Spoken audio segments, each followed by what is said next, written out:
नमस्कार, विठ्ठल बोलेमध्ये स्वागत। मी विठ्ठल पाटील। विधानसभेची रणधुमाळी काही दिवसांनी जरी पुढे गेली असली तरी त्यासाठी जे सज्जता जी सुरू आहे ते प्रत्येक पक्षामध्ये आणि प्रत्येक इच्छुकांमध्ये सुरू आहे। कोल्हापूर जिल्ह्यात विशेषतः सध्या जे सर्वांचं लक्ष आहे ते म्हणजे कागल विधानसभा मतदारसंघाकडे। कागल विधानसभा मतदारसंघ म्हणजे यापूर्वी राष्ट्रवादीचा बालेकिल्ला। राष्ट्रवादी म्हणजे अर्थात शरद पवार यांची राष्ट्रवादी असं म्हणावं लागेल, कारण जेव्हा 1999 ला काँग्रेसमधून विभक्त होऊन शरद पवार यांनी राष्ट्रवादी स्थापना केली तेव्हापासून त्यांचे खंदे समर्थक म्हणून तेथे हसन मुश्रीफ यांनी नेहमीच कागलवर वर्चस्व ठेवलं। अगदी त्यांचे गुरु म्हणून जे होते सदाशिवराव मंडलिक ते सुद्धा कागलचे रहिवासी असून कोल्हापूर जिल्ह्याचे नेते असताना सुद्धा मुश्रीफ यांनी राजकीय क्षेत्रात किंवा राजकीय दृष्ट्या त्यांना चितपट केलं होतं। मुश्रीफांनी पहिल्यापासूनच शरद पवार यांना एकनिष्ठ मानत, शरद पवार यांच्यावर प्रेम करत, शरद पवार हेच आपले पॉलिटिकल गॉडफादर असं समजून मुश्रीफांची वाटचाल सुरू होती। आता मात्र हे वातावरण बदललेलं आहे। राष्ट्रवादीची फाळणी झाली आणि अजित पवार आणि शरद पवार असे जेव्हा दोन राष्ट्रवादी झाल्या तेव्हा अर्थातच मुश्रीफ शरद पवार यांना सोडून अजित पवार यांच्यावर गेलेले आहेत। आणि हाच नेमका मुद्दा शरद पवारांना खटकलेला आहे की ज्यांना मी मोठं केलं, जे आजपर्यंत मायावर राहिले, ज्यांना आमदार आणि मंत्री ही दोन्ही पदं बहाल केली, तेच मुश्रीफ आपल्याला सोडून गेलेत। हे मोठं दुःख शरद पवार यांना आहे आणि म्हणूनच ते या विधानसभेला मुश्रीफांचा वचपा काढतील असं राजकीय विश्लेषकांचं स्पष्ट मत आहे। खरं तर शरद पवार हे राजकीय रसायन इतकं वेगळं आहे की ते काही न बोलता कधी कुणाला मोठं करतील आणि कधी कुणाच्या पाठी लागतील हे सांगता येत नाही। हा एक मुद्दा झालाच। दुसरा मुद्दा म्हणजे यावेळी हसन मुश्रीफ आणि समरजित घाटगे यांची सरळ लढत होणार आहे। समरजित घाटगे आज तरी कोणाकडेच नाहीत। खरं तर ते भारतीय जनता पार्टीत गेले होते आणि त्यांनी भारतीय जनता पार्टीचं जिल्हा अध्यक्षपद भूषवलं। एवढंच नव्हे तर कागल तालुक्यात भारतीय जनता पार्टी रुजवण्यासाठी त्यांनी मोठे प्रयत्न केले। पण अजित पवार जेव्हा भारतीय जनता पार्टीवर मिळाले तेव्हा मात्र समरजित घाटगे एकाकी पडले। ह्या एकाकीपणातूनच समरजित घाटगे यांना बळ आलं की काय अशी एकूण परिस्थिती आज कागल तालुक्यामध्ये आहे। कागल विधानसभा मतदारसंघामध्ये कागल तालुक्याबरोबरच गडिंग्लज तालुका आणि शेजारच्या गावांचाही समावेश आहे। त्यामुळे गडिंग्लजचाही काही थोड्या प्रमाणात राजकीय अभ्यास करावा लागतो। गडिंग्लजमध्ये नेहमीच वर्चस्व ठेवलं ते जनता दलाचे श्रीपतराव शिंदे यांनी।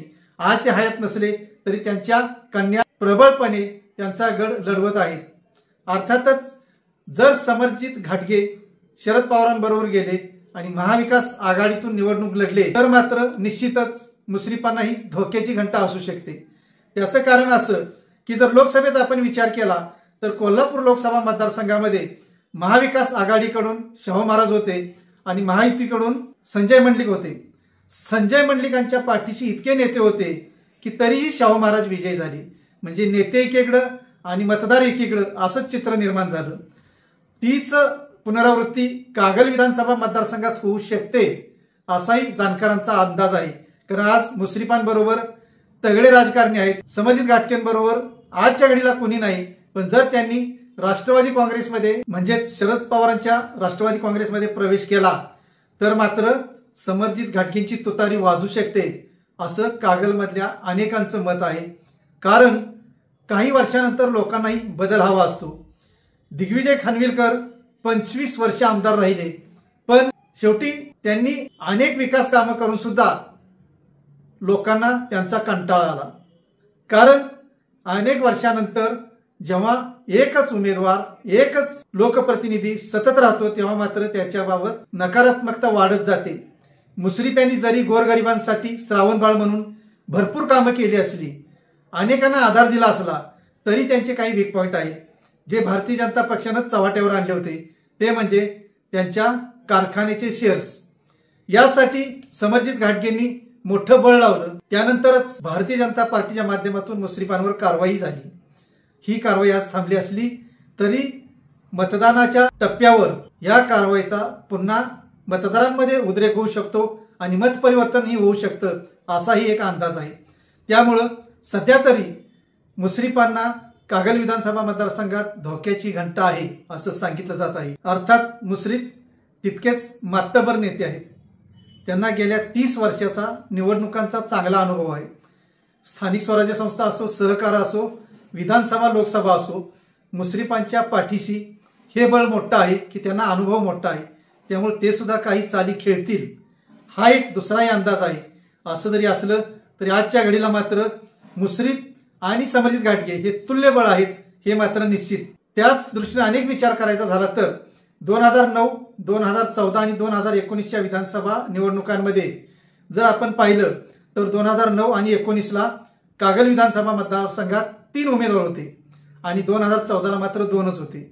2014ला जेव्हा 2च उमेदवार होते तेव्हा मुश्रीफांचं मताधिक्य घटलेलं होतं आणि 9 आणि 19ला 3 उमेदवार असताना ते वाढलेलं होतं। यावेळी सुद्धा जर 2च उमेदवार हे रिंगणात राहिले तर अर्थातच पाठीमागचा विचार करता मुश्रीफांचं मतदान घटू शकतं हा एक मुद्दा महत्त्वाचा ठरू शकतो। म्हणूनच मुश्रीफांना धोक्याची घंटा आहे हे मानलं जात आहे। त्या दृष्टीने मुश्रीफ आता कितपत कसे डावपेच आखतात हेच पाहावं लागणार आहे। धन्यवाद। असेच नवनवीन विषय ऐकण्यासाठी लाईक, सबस्क्राईब आणि बेल आयकॉनवरती क्लिक करा।